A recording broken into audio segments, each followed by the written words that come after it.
Buenos días. Iniciamos esta mesa de debate, ¿no?, hacia una nueva formación profesional con todos los agentes involucrados más relevantes, y me acompañan Sergi Terraza, que es el presidente de la Comisión de Formación de la Cámara de Comercio de España. Buenos días, Sergi. Buenos días. A su lado está Juan Carlos Tejeda, director de Educación y Formación de COE.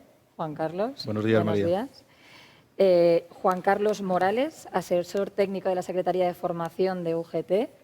Encantado. Encantado, buenos días. Y por último tenemos a Luis García Domínguez, presidente de la Asociación de Centros de Formación Profesional FP Empresa. Hola, Un muy buenos placer. días.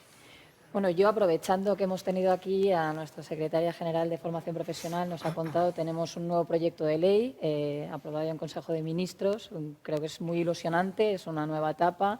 Lo estábamos esperando todos los que estamos relacionados con la FP, y me gustaría que hicierais, una breve pincelada sobre qué pensáis de este proyecto de ley, cuáles son estos aspectos de mejora que todos estábamos anhelando y que ya tenemos sobre la mesa, y que valoréis un poco la situación. Yo le daría la palabra primero a Juan Carlos, porque lo hace de una forma muy pedagógica esa explicación, lo tiene muy interiorizado, así que yo creo que es un buen comienzo.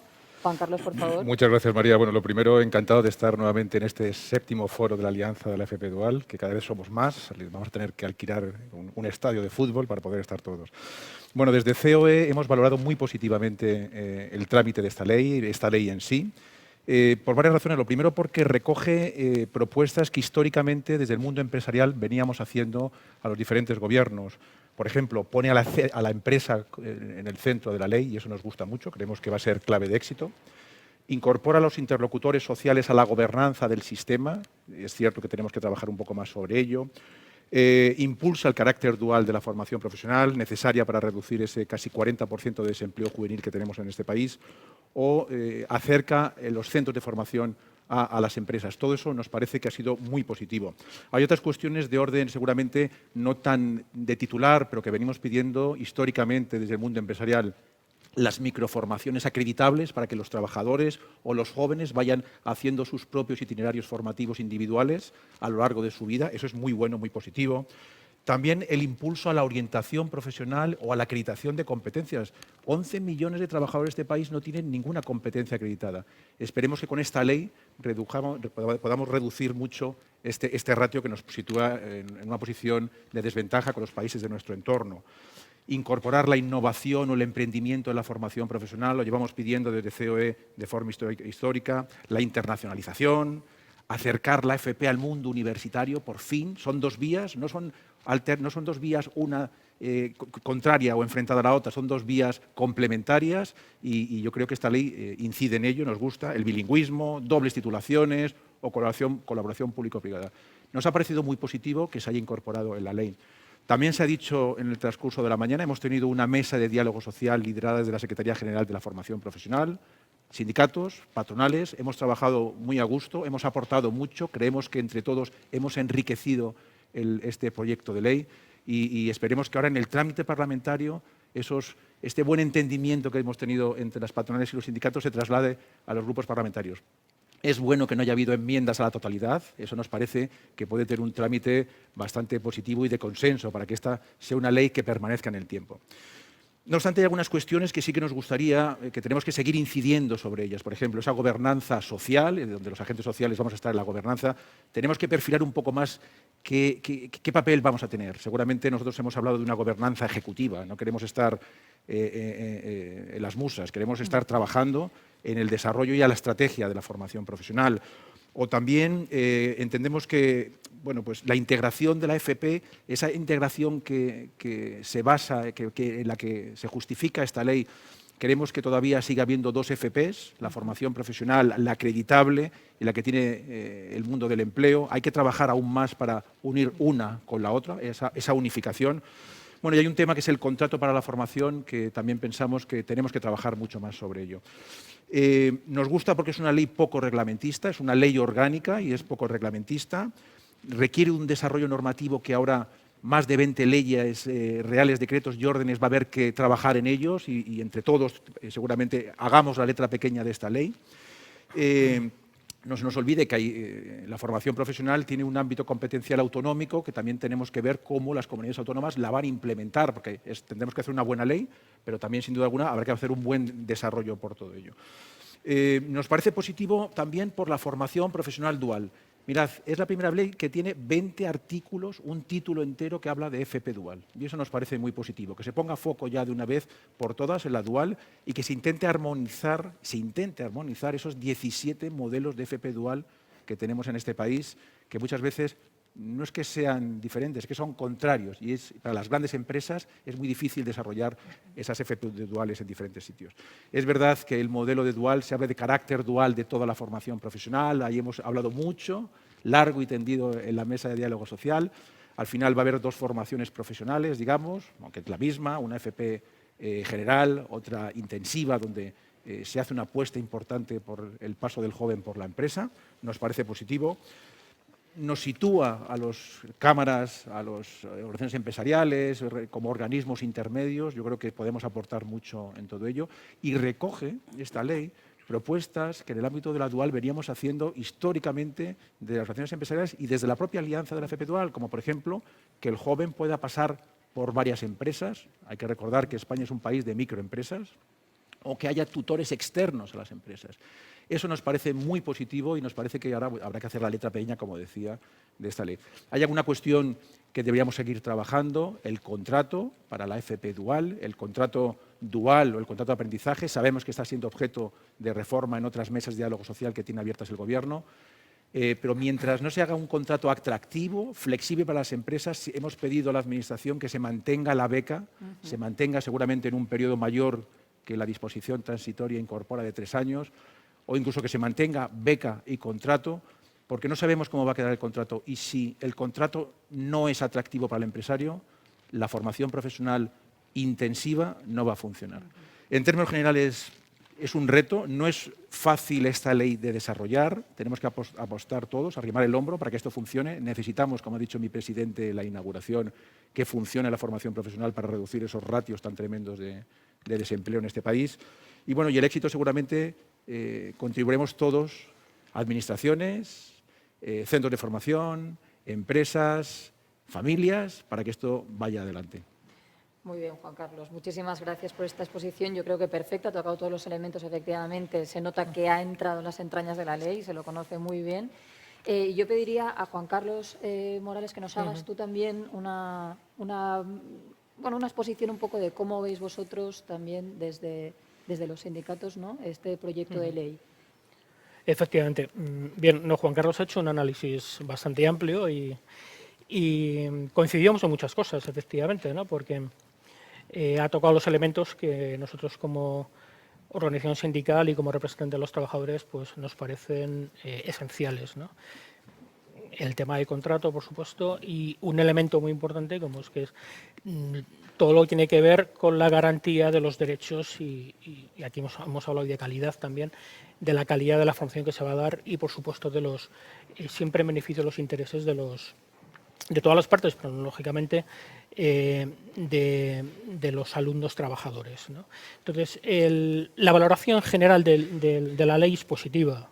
Es positiva. Nosotros podemos decir, hay estos elementos que tenemos que matizar claramente en el desarrollo reglamentario, que hay aspectos que hay que esperar a ver cómo se evoluciona, pero sobre todo la idea es positiva. ¿En qué sentido? Creo que esto es un ejercicio valiente, hay que reconocerlo, es un ejercicio valiente, sobre todo si lo comparamos con el modelo actualmente que tenemos, que yo creo que ha roto la cohesión social, por ejemplo, en este país y la territorial, cuando tenemos 17 modelos multiplicados, que no es positivo, efectivamente, y por tanto eso creo que era necesario atajar y plantearnos un cambio revolucionario, como se ha hablado, no sé si tan revolucionario, pero luego es un cambio valiente y eso lo aplaudimos. Porque yo creo que es un claro intento de modernizar la formación profesional en este país y, por tanto, va a coadyuvar al desarrollo económico de este país, ¿no? Y eso es fundamental. Si planteamos la formación profesional como palanca, pues, del crecimiento, lógicamente, pues eso es necesario. Nosotros planteamos una propuesta de un documento de bases que recogimos hace aproximadamente 3 años y pico en nuestra organización, se aprobó por la Ejecutiva, donde planteamos un documento de bases de cómo debería ser la formación profesional dual, como todos la interpretábamos. Hay que reconocer que parte de esos contenidos están recogidos en la ley. Y lo vemos positivo, por eso lo remarco. Sobre todo el mayor papel que se da a las organizaciones sindicales y empresariales, no como, efectivamente, como ha dicho Juan Carlos, no tenemos que ser meramente figurativos, sino que tenemos que tener un papel activo. Eso nos va a obligar también, hay que ser autocríticos, nos va a obligar a las organizaciones sindicales a hacer un ejercicio de formación muy importante a nuestros representantes, porque tenemos que tener un papel activo, constructivo, para coadyuvar en que esta formación profesional dual se haga bien. ¿De acuerdo? Se haga, sobre todo cuando situamos a la formación profesional en el centro de las relaciones laborales, cuando planteamos la formación profesional en el mundo del trabajo. Por tanto, esta formación profesional va a tener el papel de los representantes legales de los trabajadores de la empresa y eso es muy importante, el papel que van a jugar, sobre todo con lo que decía antes, para evitar, lógicamente, fraudes, evitar que la formación se hace realmente, evitar que se están ocupando puestos de trabajo en formación sustituyendo a puestos de trabajo reales. Eso es importante. Eso, lógicamente, a nosotros nos interesa que se haga bien y que se haga con calidad y con derechos. Efectivamente, yo creo que ahí tenemos un reto importante que hacer a nivel interno, lo digo en el sentido de formar mucho más a nuestros representantes. Pero sobre todo, yo creo que el futuro y el desarrollo de esta ley va a estar en consonancia con otros elementos como son cómo se desarrolla ese contrato de aprendizaje. Pero nosotros estamos de acuerdo en que debe haber un nuevo modelo de contrato de aprendizaje. Eso no nos vale. Entonces, lo que se menciona en la ley está bien, está vinculado a un contrato de aprendizaje, pero tiene que ser un contrato de aprendizaje nuevo. Y eso lo tenemos que construir. Por tanto, intentando un poco hacer un balance, nos parece positiva la ley en la mayoría de sus términos, tiene elementos que, lógicamente, como digo, son valientes y hay que afrontar en un momento en el que precisamente no podemos quedarnos parados y no tenemos que avanzar. O sea que yo creo que tenemos que ir trabajando en ese tema y ver cómo se desarrollan otros aspectos relacionados con el contrato, con la ley de empleo, con la integración real, porque hay falta incorporar la formación para el empleo, que está viendo del otro lado. Entonces, si queremos un modelo de formación integral, eso tenemos que tenerlo también en cuenta. Bueno, mucha sintonía, mucha alineación en la valoración, lo cual es algo muy positivo, ¿no? Vamos a ver qué opinan los centros de formación profesional como tal. Por favor, Luis. Pues por no desentonar, la valoración general es muy positiva. Ya lo hemos dicho en otros foros. Creemos que era necesaria, que se abordan los temas, ya los ha comentado Juan Carlos, no lo voy a repetir, los básicos, que yo creo que también era una demanda histórica por parte de los centros. Y si nos centramos en el aspecto dual de la formación, el hecho de que vaya a tener consideración de dual toda la formación profesional, nos parece un paso adelante con esas dos velocidades, la intensiva y la general. Lo que más nos preocupa a nosotros del planteamiento actual, sabemos que es un reto, estoy de acuerdo con vosotros, que es un reto, no va a ser fácil, va a ser complejo, pero eso probablemente es lo más interesante porque efectivamente casi siempre que nos encontramos con retos es que estamos tocando médula, estamos tocando aspectos fundamentales de lo que estamos hablando, ¿no? Y entonces esa relación entre empresa y centro formativo, ese pivote entre sociedad, empresa, centro formativo y alumno es básica y yo creo que se trata. Y lo que nos preocupa es cómo construirlo. Por ejemplo, es verdad que efectivamente es una ley orgánica y por tanto va a requerir un desarrollo normativo importante y nos preocupa que luego el desarrollo normativo no pueda llegar o se quede estancado o pase cualquier cosa, ¿no? Por eso nos preocupa varias cosas. Una, ¿cómo construimos esa dualidad, vamos a decir, en las dos velocidades?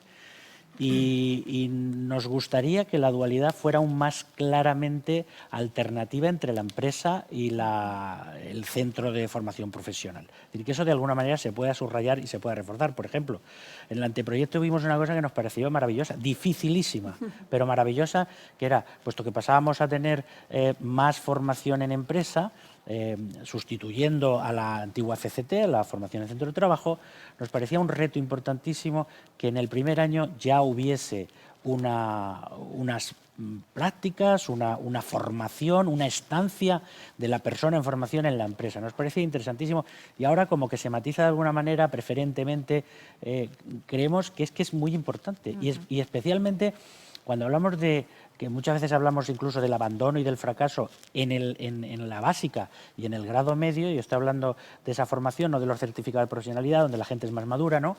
El hecho de que el primer año ya estén en la empresa, y yo sé que va a ser un reto para vosotros, pero grandísimo, lo sabemos, y para nosotros de buscar la empresa, es dificilísimo, y sabemos los miedos que hay, pero recordábamos ahora entre bambalinas un poco el tema de cómo hace 25 años, cuando se dijo en una ley vamos a hacer obligatoria la FCT, hubo miedos, hubo tal, no vamos a llegar, no va a haber, y nos costó, hubo un periodo transitorio, se dieron ayudas, en fin, se hicieron muchas cosas, pero dimos un paso de gigantes y creemos que ese es un pequeño paso de gigantes y nos gustaría que se hiciera eso. También cómo construimos la otra dual, es decir, la dual intensiva, es más compleja, nos tenemos que poner de acuerdo y eso va a ser difícil porque, bueno, ya habéis hablado mucho de vosotros del reto que tiene para las pymes, cómo organizarlo, incluso las medianas empresas lo van a tener difícil porque van a tener que dejar de hacer algunas cosas para hacer otras o hacer dos cosas al mismo tiempo y eso sabemos que va a ser difícil y que va a ser un reto importantísimo. Y ahí también, bueno, pues lo que nos interesa saber es cómo lo vamos a poder hacer, en dónde nos vamos a apoyar. Yo sé que eso va a venir después, pero nos preocupa ahora también, ¿no? Y finalmente, aunque está muy subrayado, todo el tema de la orientación nos sigue preocupando. Efectivamente, hemos dado un paso de gigante en los últimos años, esta ley lo va a representar. Hemos hablado ya del olvido casi del estigma, como hemos tenido en los últimos años, tenemos una demanda altísima en formación profesional, hay que satisfacerla, estamos poniendo los medios y a veces efectivamente se produce una asimetría entre lo que piden los chicos, las familias, etcétera, etcétera, y lo que estamos ofertando y lo que hay en el empleo, ¿no? Y ahí tenemos que hacer una fortísima labor de orientación, la general que viene reflejada, pero probablemente durante un tiempo tengamos que acometer una especie de plan de choque de orientación para que efectivamente la gente esté perfectamente informada de dónde va, de qué va a hacer, que luego no tengamos el abandono, etcétera, etcétera. O sea que me parece los tres temas importantes, los tres retos, el cómo hacer y finalmente, termino, sé que no hablamos aún de inversión, pero de alguna manera los centros de formación profesional nos preocupa la inversión para que ese salto entre, digamos, la parte más conceptual y teórica y luego la parte práctica que se va a hacer en el centro, porque hay una parte que se va a hacer, esté garantizada con que los flujos de trabajo, las herramientas, las máquinas, el software, lo que sea, que tengamos en los centros, tenga suficiente garantía de que cada X tiempo y el mundo empresarial y los flujos tecnológicos se aceleran a pasos agigantados, necesitamos tener una garantía de que eso lo vamos a poder afrontar con garantías y al mismo tiempo, y también se subraya la importancia, la formación de los profesores, tanto la inicial y cómo captar talento en el ámbito de la empresa probablemente también, para que la empresa no solamente esté en la empresa, sino probablemente algunos de sus profesionales nos echen una mano en los centros, o los profesores que digamos son el nervio de los centros, cómo atraemos en ciertos sectores donde nos los estamos peleando también los centros de formación y las empresas porque no hay suficiente personal formado. Bueno, yo creo que muy buenos los elementos que nos ha traído también ahora Luis y yo solo decir que la dotación presupuestaria que acompaña al proyecto de ley a mí me tranquiliza en cuanto a esta inversión, porque la dotación es de muchos millones de euros. Creo que históricamente nunca se ha hecho esta apuesta, entonces yo creo que parte de esta falta de inversión que efectivamente, o al revés, o de la inversión que se necesitará para acometer toda esta reforma de forma correcta, podemos tener, como decía, la ilusión y la esperanza de que el dinero está allí, al menos. Vamos a escuchar ahora a Sergi Terraza, como representante de cámaras de comercio, en este sentido, la Cámara de Comercio de España, que también sabemos que tienen un rol importante, ¿no?, en toda la formación profesional. Buenos días, María. Nosotros desde la Cámara de Comercio de España también hacemos una valoración positiva de la ley. Básicamente un poco lo que se iba comentando y trato de resaltar lo más relevante que desde nuestro punto de vista desde la Cámara de Comercio de España vale la pena compartir, ¿no? Por un lado está claro que vamos a una ley que nos permite tener una FP de mayor calidad y quiero concretar un poco más en detalle por qué desde nuestro punto de vista desde Cámara entendemos que es de mayor calidad. Primero porque la oferta formativa cambia radicalmente, o sea, yo creo que por primera vez tenemos una oferta formativa flexible, modular, acreditable, y esto la verdad es que cuando lo comparas con la situación actual, pues es un salto muy importante, nos permite, digamos, ir recogiendo los distintos profesionales en distintas etapas formativas, y esto ya es un primer gran avance. Segundo tema que entendemos que es positivo para ir avanzando en lo que sería una mayor calidad en la FP, sería la mayor presencia de empresa, que en la parte de formación profesional no podemos olvidar que es la formación más práctica, la que incorpora más la vida real en lo que sería el mundo empresarial, y esta incorporación, digamos, de la empresa y de más horas en la empresa por parte del alumno, absolutamente positivo. Por supuesto, toda la parte de FP dual que hemos estado hablando, pues ya es una parte ya incluso más extrema de la situación, digamos, que evidencia la importancia de la parte, digamos, digamos, esta parte que es la que ayuda a que realmente los profesionales, digamos, sean buenos profesionales cuando se incorporan, ¿vale? El otro elemento, digamos, que entendemos desde Cámara que es positivo sería la parte de internacionalización. Yo creo que por primera vez la visión es tener profesionales con una visión, digamos, que sean valorados, digamos, a nivel internacional, y esto lo hemos comentado, pues dobles titulaciones, bilingüe. Esto también es un gran avance, hasta ahora, digamos, prácticamente no existe. Y la otra parte que yo creo es la punta de lanza para ir venciendo, digamos, que la FP sea una formación reconocida socialmente, que yo creo que todos estamos trabajando para que desde las familias, desde todo el ámbito social, la FP se vea, digamos, como una formación que realmente, digamos, da empleabilidad. Es la unión que por primera vez se hace entre la parte, digamos, de formación profesional y universidad, ¿vale? Y esta, digamos, es un recorrido que lo sabemos por la experiencia que tenemos de los alumnos. El alumno pasa una estancia en formación profesional estudiando, luego se incorpora al mundo laboral, pero luego, digamos, hay que facilitarle también y el reconocimiento de los estudios que ha hecho en la parte, digamos, de formación profesional, ¿vale? Y estos son los que destacaría como principales elementos de esta nueva ley. Matizar o concretar algunos elementos que entendemos que están en la ley, pero que hay que ver, digamos, cómo se concretan, ¿vale?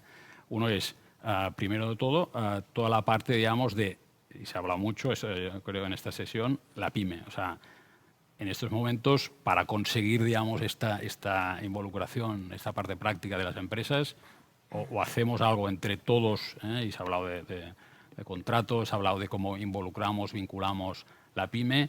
Sin la PYME no vamos a conseguir tener una FP dual, entendida como dual, digamos, en sentido amplio, que realmente sea la que responda a la realidad, ¿vale?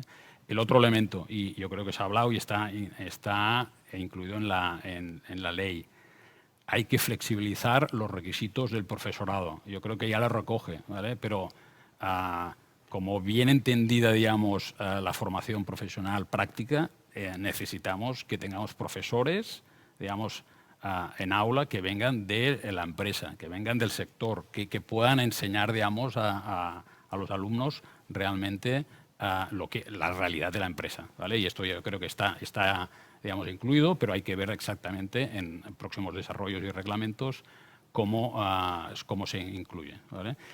El otro elemento, digamos, que no hemos hablado mucho y que entendemos incluso desde Cámara, que si queremos aumentar, digamos, el número de alumnos en FP, FP, digamos, en general, digamos, con los matices que en la nueva ley se está diciendo de nomenclaturas distintas. La FP Online es un elemento, digamos, que permite cubrir, digamos, a gente que por situación profesional, laboral, no puede desplazarse a un centro presencial, que además por combinación también profesional tampoco puede, ¿vale? Y la parte de FP Online, y que todos sabemos que está creciendo de una forma importante, cubre una parte muy relevante de este recorrido que podrían hacer alumnos en la parte, digamos, de FP Online. En online, igual que se ha comentado, digamos, cada comunidad autónoma regula. Es realmente complicado de entender el mapa de todas las comunidades autónomas. Un mismo ciclo, digamos, en una comunidad y en otra requiere talleres, en otros no, ¿vale? Esto sabemos que la comunidad autónoma es la que de alguna forma regula, pero si podemos hacer un denominador común, un marco, digamos, que vaya en la línea de que cualquier alumno esté en la comunidad autónoma que esté, oye, pues tenga un tipo de formación lo más similar posible, ¿vale? Pues entendemos que también, digamos, sería positivo. Y otro elemento relacionado con la parte de metodología online, que desde Cámara entendemos también que es bastante poco lógico que en la metodología online los alumnos tengan que hacer el examen online, el examen presencial, ¿vale? Esto no pasa en universidad, no pasa. Entonces, no tiene mucho sentido. O sea, si queremos flexibilizar y queremos abarcar a más potenciales de alumnos que estén en metodología online, que tengan titulación oficial, digamos, en FP, digamos, esta parte del examen online parece, digamos, pues bastante. O sea, se puede, ahí estamos en el mundo digital, tenemos métodos para realmente hacer el seguimiento, digamos, académico y de presencia del alumno, y este es uno de los elementos, digamos, que también ayudaría. Y finalmente, digamos, por mi parte es básica la colaboración público-privada, en el sentido de que o sea, todos los organismos, lógicamente, de los distintos ámbitos tienen que aportar y colaborar, ¿vale? Pero incluso desde la parte, digamos, de los centros educativos, si queremos esto que explosione la parte de FP, digamos, y que vaya mejorando y que tengamos mejor calidad, allí tenemos, pues lo sabemos, centros públicos, centros concertados y centros privados. Y ahí todos tienen que jugar un papel para hacer un salto más arriba de lo que sería una FP de calidad. Muy bien, Sergi, porque era el último en hablar y ha introducido nuevos elementos, así que felicidades, porque no era fácil, no era fácil el reto. Y nos queda muy poquito tiempo, estoy viendo, pero os diría, hemos hablado de la ley, todos, yo creo que el marco está claro, hay un consenso generalizado en lo positiva que es esta nueva ley, y nos queda por ver este desarrollo, ¿no? Hay algunas dudas en este desarrollo que queda por delante. ¿Por dónde empezaríais en una palabra? O sea, los deberes. Si tuviéramos que poner los deberes, ¿cuál es el primero de los retos? ¿Contrato? ¿Qué? ¿Qué nos quedamos, Juan Carlos? Bueno, yo creo que lo importante primero es establecer la gobernanza del sistema. Nos parece clave, porque una vez que se establezca la gobernanza, los actores que vamos a estar en la gobernanza, todo lo demás contribuiremos, porque entendemos que entre todos sumamos para poder hacer ese desarrollo de cuestiones como el contrato, como el e-learning, etcétera, etcétera. Por lo tanto, gobernanza clave. Perfecto. Estoy de acuerdo. Si planteamos que si hacemos la casa la hagamos desde los cimientos, ¿no? Empecemos no por arriba, sino por abajo, hacerlo bien, ¿no? Entonces, eso es importante. Yo incidiría, lógicamente, en ese futuro contrato de aprendizaje que vamos a definir, porque de cara a lo que definimos como formación profesional intensiva, va a ser esencial. Entonces, yo creo que eso va a redundar precisamente en lo que estamos hablando, porque va a ser la base para crear esa calidad que estamos hablando. Y incidiría otro punto importante, que es en el papel de los tutores. Los tutores creo que son... Es decir, que es un reto, estamos hablando aquí de un reto y a ver, en términos generales es un reto mayúsculo porque hay un cambio de cultura. Cambio de cultura, pasamos al concepto, yo lo decía con Juan Carlos, de empresas formadoras, y cambiar eso no es fácil sabiendo nuestro tejido empresarial. Los tutores, perdón, son un elemento fundamental. Entonces esperamos también ese desarrollo reglamentario y especificaciones de cuáles van a ser los requisitos necesarios para, sobre todo pedagógicos y docentes, que van a tener que tener estos tutores, porque parte del éxito va a depender de estas Totalmente figuras. de acuerdo. Esos elementos Luis, me a mí me ha parecen encantado lo del importantes. plan de choque que has comentado de orientación, pero no sé si es... Sí. ¿Es ahí?